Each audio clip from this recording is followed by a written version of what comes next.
Blower not working, compressor is working.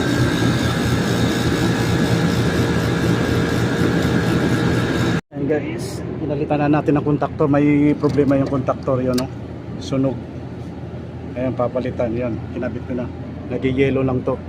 Ayan ang dahilan, yung blower na hindi na gumagana dahil sira yung kontaktor. Ngayon pinalitan na natin.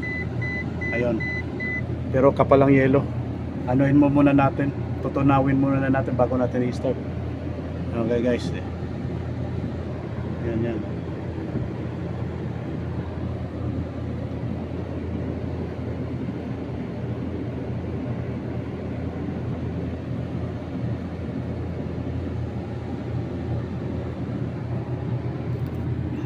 Gumagana yung compressor gumagana dahil hindi na-release yung kontaktor, yung contact.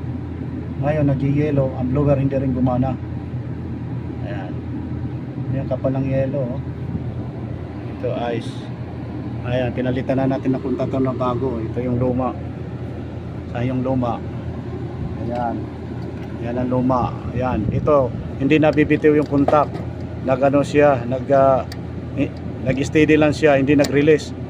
Ngayon napatay na yung yung thermostat, gumagana pa rin yung compressor. Ang blower hindi rin gumagana dahil nandito yung isang wire, dahil 3-piece yung wire, nandito yung isang wire.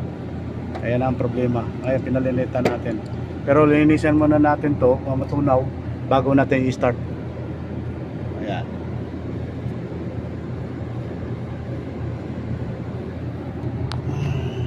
Kapal ng yelo. Ayan, oh. Ito yung salarin. Ito yung salarin na kontaktor. Nagkaroon ng problema, pero ayan, pinalitan na natin. Pero susubukan natin mamaya. Kapaganahin natin mamaya yan. Ayan. Kaya gumana na. Ngayon, susundutin natin kung gagana siya o hindi. Ayun, oh. Gumana na. Kanina hindi gumagana. Ayun, gumagana na siya. Ayan guys. Okay na.